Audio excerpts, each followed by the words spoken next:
আজ ৫ আগস্ট, জুলাই গণ-অভ্যুত্থান দিবস। বিষয়টি নিয়ে এটিএন নিউজের নিয়মিত আয়োজন আমাদের কথা অনুষ্ঠানের আজকের পর্ব। আপনাদের সঙ্গে আছি আমি সাইমুম জান্নাত প্রভা। দর্শক, এ বিষয়ে জনসাধারণের মতামত শুনব, তবে তার আগে চলুন দেখে আসি এই বিষয়ে এটিএন নিউজে প্রচারিত একটি প্রতিবেদন। আগুন জ্বলেছে, আগুনকে জ্বালিয়ে রাখতে হবে। আজকে যদি আমরা মৃত্যুর ভয় পাই, তাহলে এই দেশকে আমরা এই স্বৈরাচার মুক্ত করতে পারবো না। আমার এই সোনার বাংলাকে স্বাধীন করেই ছাড়বো।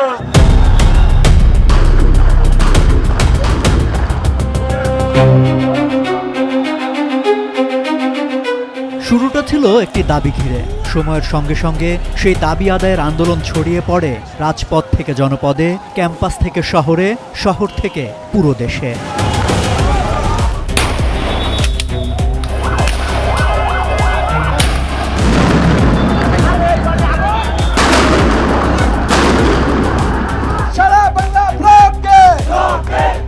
প্রতিদিন নতুন কর্মসূচি, নতুন উত্তেজনা, থাকে অনিশ্চয়তা, আর সেই অনিশ্চয়তার মধ্যেই লেখা হতে থাকে এক নতুন ইতিহাসের ভূমিকা।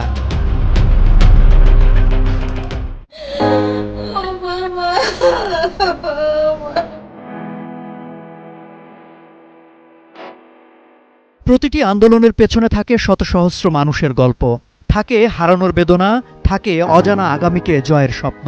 জুলাইও এর ব্যতিক্রম নয়।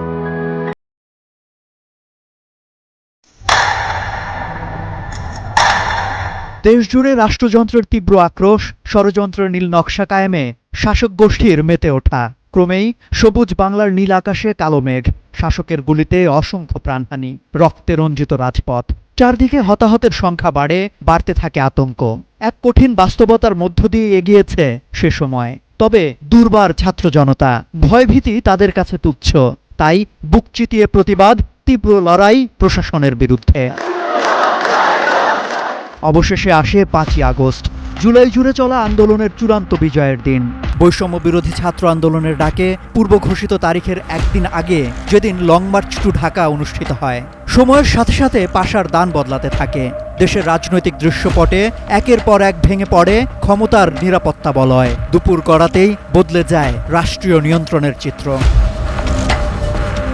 তীব্র গণ আন্দোলনের মুখে তৎকালীন প্রধানমন্ত্রী শেখ হাসিনা দেশ ছাড়েন। বিকেলের মধ্যেই গণভবন, প্রধানমন্ত্রীর কার্যালয়, জাতীয় সংসদ ভবন সহ রাষ্ট্র ক্ষমতার প্রতীকী নানা স্থাপনায় প্রবেশ করে আন্দোলনকারী শিক্ষার্থী ও সাধারণ মানুষ। দেশের তৎকালীন পরিস্থিতি ও অন্তর্বর্তীকালীন সরকার গঠনের রূপরেখা নিয়ে সেনা সদরে ওই দিনই বিভিন্ন রাজনৈতিক দলের শীর্ষ নেতাদের সঙ্গে সেনাপ্রধান বৈঠক করেন। বঙ্গভবনে রাষ্ট্রপতির সঙ্গেও হয় বিশেষ বৈঠক। দিনটির নাম হয় ফ্যাসিবাদের পতন। আবার অন্যদের কাছে এটি এক গভীর রাজনৈতিক পালাবদলের মুহূর্ত। তবে এটি সত্য যে বাংলাদেশের রাজনৈতিক ইতিহাসে ৫ই আগস্ট একটি গুরুত্বপূর্ণ টার্নিং পয়েন্ট, যার মূল্যায়ন সময়ের সঙ্গে আরও স্পষ্ট হবে। ইতিহাসের পাতায় ৫ই আগস্ট তাই শুধু একটি তারিখ নয়, বাংলাদেশের রাজনৈতিক গতিপথ বদলে দেয়া এক স্মরণীয় দিন। সম্রাট আনোয়ার, এটিএন নিউজ, ঢাকা। দর্শক, এতক্ষণ প্রতিবেদনটি দেখলেন, এবার চলুন দেখে আসি কি বলছেন সাধারণ মানুষ। আসলে বাঙালি জাতি একটা চক্রের মধ্যে পড়ে গিয়েছিল, একটা সীমাবদ্ধতার মধ্যে পড়েছিল। তো এই জুলাই গণ অভ্যুত্থানের মধ্য দিয়ে আমরা বোধহয় সেই গণ্ডি থেকে বেরিয়ে আসতে পারছি এবং গণতন্ত্র মুক্তি পেয়েছে।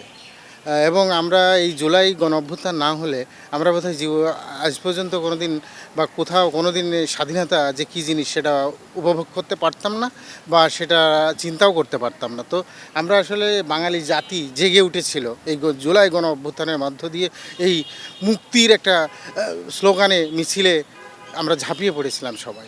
দীর্ঘ ২ বছর পর আজকে ৫ই আগস্ট আবার আমাদের মাঝে ফিরে আসছে। তো আজকের ৫ই আগস্টটা আসলে যেমন ২০২৪-এর ৫ই আগস্ট আদৌ এমন ছিল না। হাজার হাজার ছাত্র জনতার রক্তের মাধ্যমে আমরা এই দেশ পেয়েছি এবং আমরা একটা স্বাধীনতা পেয়েছি। দীর্ঘ স্বৈরাচার শাসনের পরে আমরা একটা শোষণমুক্ত একটা গণতান্ত্রিক দেশ পেয়েছি। গণতন্ত্র আমাদের দেশে ছিল, কিন্তু সেটা আমরা প্রয়োগ করতে পারতাম না। যেটা আমরা এখন পাচ্ছি। তো আমরা চাই আমাদের এই অধিকার যেন আর কোনোভাবে কেউ হরণ করতে না পারে। বাংলাদেশের স্বাধীনতা এবং এই গণতন্ত্রকে অক্ষুণ্ণ রাখার জন্য আমাদের সকলকে একনিষ্ঠ হয়ে একভাবে কাজ করা উচিত। আমাদের নিজেদের মাঝে ভেদাভেদগুলো আমাদেরকে আগে দূর করতে হবে। জুলাই গণঅভ্যুত্থান দিবস 5 আগস্ট যখন আসে, আমাদের আসলে সেই স্মৃতিপটে 2 বছর আগে ফিরে যাই আমরা। সেই রক্তাক্ত রাজপথ, তারুণ্যের মনে উদ্দীপনা, হাসিনা যাবে যাবে পালাবে। জুলাই অভ্যুত্থান যেটা ছিল, এর মাধ্যমে শুধু আমার মনে হয় রাজাই বদলেছে, কিন্তু দেশের সংস্কৃতি, কালচার কোনো কিছুই বদলায়নি। তো সেজন্য আমার আকাঙ্ক্ষা থাকবে যে এই গণঅভ্যুত্থানের মাধ্যমে শুধুমাত্র রাজাই পরিবর্তন হয়। আমাদের এমন এক ধরনের দেশের কাঠামো দরকার যেখানে মানুষ বিনির্মাণ হবে, সভ্য মানুষ বিনির্মাণ হবে, যার মাধ্যমে শুধুমাত্র রাজাদের কালচারে শিকলে আবদ্ধ হয়ে দেশের মানুষ পিষ্ট হবে না, বরং চরিত্রবান, সুন্দর, সুষ্ঠু সুনাগরিক তৈরি হবে। আমাদের কথায় ফেনী থেকে স্বাগত জানাচ্ছি, আমি দিদারুল আলম। আজ 5 আগস্ট, জুলাই গণ অভ্যুত্থান দিবস। এই নিয়ে শুনবো ফেনীর সাধারণ মানুষের কথা।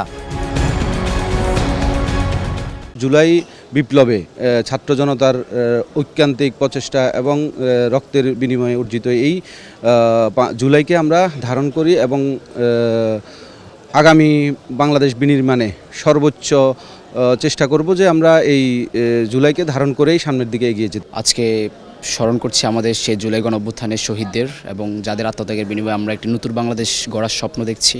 সেই আলোকে বাংলাদেশে একটি সুন্দর একটি রাষ্ট্র বিনির্মাণের জন্য আমরা স্বপ্ন দেখছি, কিন্তু প্রকৃতপক্ষে আজ পর্যন্ত আমাদের সেই খুনিরা পর্যন্ত আমাদের এখনও গ্রেপ্তার হচ্ছে না, যারা এখনও পর্যন্ত বাংলাদেশে নাশকতা তৈরি করছে এবং বিভিন্নভাবে বাংলাদেশের আপামর জনগণকে তারা অস্থিতিশীল সৃষ্টি করার জন্য আমরা এর তীব্র নিন্দা প্রতিবাদ জানাই এবং কি বাংলাদেশ সরকারের কাছে অনুরোধ যে আমরা যে শহীদেরা যে স্বপ্নের জন্য যে ত্যাগ দিয়েছেন, আমরা সে যে ত্যাগ করেছেন সে ত্যাগের আলোকে যেন বাংলাদেশ পরিচালিত হয়। বাংলাদেশকে একটি বৈষম্যমূলক রাষ্ট্র হিসাবে স্বীকৃতি এবং গঠন করার জন্য জুলাই যোদ্ধারা আমরা যারা রয়েছি, আমরা এই বাংলাদেশে গণ অভ্যুত্থান ঘটিয়েছিলাম, কিন্তু আমরা যে ইচ্ছা এবং যে স্বীকৃতির জন্য গণ অভ্যুত্থান ঘটিয়েছিলাম, আমরা সেই এখনও কাঙ্ক্ষিত লক্ষ্যে পৌঁছাতে পারি নাই। আর আজকে যে আমাদের যে দিবস পালন হচ্ছে, সেই দিবসটি আসলে দিবসের মতো অন্যান্য দিবসের মতোই পালন হচ্ছে। আমরা চাই একটি সুন্দর এবং নিরাপত্তামূলক একটি রাষ্ট্র গঠন হবে এই 5 আগস্টের চেতনা নিয়ে। 5 আগস্ট জুলাই গণ অভ্যুত্থান দিবস, এ নিয়ে রাজশাহীবাসী কি বলছেন, চলুন জেনে আসা যাক।